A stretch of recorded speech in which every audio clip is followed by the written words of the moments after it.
যিজন জুবিন গাৰ্গ কেইদিনমানৰ আগলৈকে অসমীয়া ৰাইজৰ হিয়া আমঠু আছিল, অসমবাসীৰ বাবে হিয়া আমঠু আছিল, সেইজন জুবিন গাৰ্গে চিনি নাপায় ৰাজীৱ হদিয়া কোন। এতিয়া সুধিব বিচাৰিছোঁ জুবিন গাৰ্গ কোন? এটা মদাহী, এটা ফটুৱাই মানে মঞ্চত উঠি পেলাই যি মদ খাই পেলাই মাতলামি কৰে, গান নাগাওঁ বুলি ৰাইজক মানে ৰাইজৰ মনত কষ্ট দিয়ে, তেনেকুৱা এজন মদাহী ফাটলামিয়ে দুদিনমান আগতে আৰু এটা ভিডিঅ' ভাইৰেল হৈছিল যে জয়ন্ত মল্ল বৰুৱাক সুধিছিল যে সেইটো কোনো গৰুটো, এতিয়া গৰু জয়ন্ত মল্ল বৰুৱা ডাঙৰীয়া নে জুবিন গাৰ্গ, সেইটো প্ৰশ্ন কৰিছোঁ জুবিন গাৰ্গলৈ। এজন ৰাইজৰ শিল্পী, এজন গণশিল্পীক যেতিয়া, এতিয়া কথাটো হৈছে গণশিল্পী যেতিয়া তেওঁৰ গণশিল্পী বুলি ৰাইজে যেতিয়া ৰাজীৱ হদিয়া ককাইদেউক ক'লে, জুবিন গাৰ্গে আচলতে জ্বলিছে। জুবিন গাৰ্গে এতিয়া ভাবিছে এইবিলাকতো, জুবিন গাৰ্গে এনেকুৱা ফটোৱামি এটা কথা কৈছে যে জাতিৰ কাৰণে ময়ো গান গাইছোঁ। আপুনি জাতিৰ কাৰণে গান গাইছে, গান গাই আপোনাৰ নিচিনা মদ খাই মাতলাবি কৰা নাই। ৰাজীৱ হদিয়া ককাইদেউৰ আজি যেতিয়া তেওঁৰ শ্ৰদ্ধাঞ্জলি জনাইছে, লাখ লাখ মানুহৰ ভিৰ, কিন্তু জুবিন গাৰ্গে যিজন, মই কৈছোঁ নহয়, যিজন জুবিন গাৰ্গ দুদিনমানৰ আগলৈকে অসমৰ ৰাইজৰ হিয়া আমঠু আছিল, সেইজন জুবিন গাৰ্গ, এই মদাহী ফাটলামি জুবিন গাৰ্গ এতিয়া কিন্তু ৰাইজে ভৰি তলৰ ধূলিকণা বুলি নভবা হৈছে।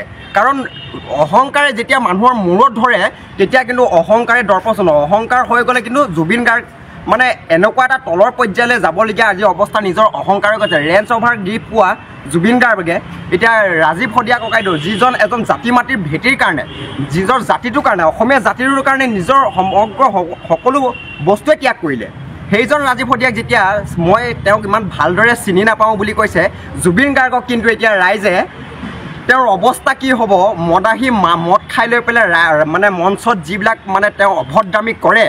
21 বছৰ বয়সত তই কি কৈছ? জুবিন গাৰ্গক চিনি নাপাওঁ, 100% চিনি নাপাওঁ ন? নাপাওঁ। তই ৰাজীৱ হদিয়াৰ কথা কৈছ, ৰাজীৱ দাৰ কথা কৈছ হয়নে? ৰাজীৱ দাৰ গান কেইটামানৰ কথা কচোন, কি কি গান শুনিছ ৰাজীৱ দাৰ? তই যিটো মন্তব্য দিছ, তই সেই মন্তব্যটো দিব লগা তোৰ বয়সে হৈছে নে? কাৰণ তোৰ দেউতাৰ বয়সৰ এইটো মানুহ। জুবিন গাৰ্গৰ হিষ্ট্ৰীটোৰ কথা মই কৈছো, যেতিয়া আলফাৰ লগত আগতে কনভাৰ্চেশ্যন কৰিছিলে আমাৰ অসম গভৰ্ণমেণ্টে, তেতিয়া জুবিন দাহঁতে কথা পাতাই দিছে। এইবিলাক হ'ল হিষ্ট্ৰী, তই জানাটো উচিত। বাট দেন তই যিখিনি কথা কৈছ সেইটো বেয়া কথা কৈছ, তই সেইটো একচেপ্ট কৰ নাই তই বেয়া কৈছ বুলি। জাতীয়তাবাদৰ নামত তোৰ এটিটিউড, যোনটো এটিটিউডটো চেঞ্জ কৰিবি।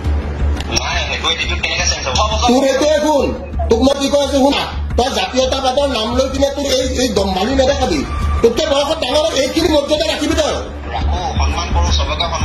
সন্মান দেখিছো, তোৰ সন্মান ছচিয়েল মিডিয়াত ঘূৰি আছে।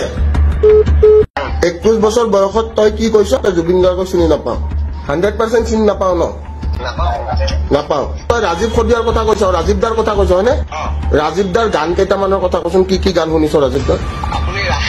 তই যিটো মন্তব্য দিছ, তই সেই মন্তব্যটো দিব লগা তোৰ বয়সে হৈছে নে? কাৰণ তোৰ দেউতাৰ বয়সৰ এইটো মানুহ।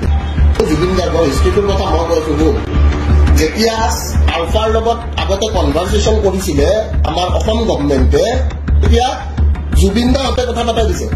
এইবিলাক হ'ল হিষ্ট্ৰী, তই জানাটো উচিত। বাট দেন তই যিখিনি কথা কৈছ সেইটো বেয়া কথা কৈছ, তই সেইটো একচেপ্ট কৰ নাই তই বেয়া কৈছ বুলি। জাতীয়তাবাদৰ নামত তোৰ এটিটিউড, যোনটো এটিটিউডটো চেঞ্জ কৰিবি। তোৰ এইটোৱে শুন, তোক মই কি কৈ আছো শুনা, তই জাতীয়তাবাদৰ নাম লৈ কিনে তোৰ এই দম্ভালি নেদেখাবি। তোতকে বয়সত ডাঙৰ এইখিনি মৰ্যাদা ৰাখিবি তই। সন্মান দেখিছো, তোৰ সন্মান ছচিয়েল মিডিয়াত ঘূৰি আছে।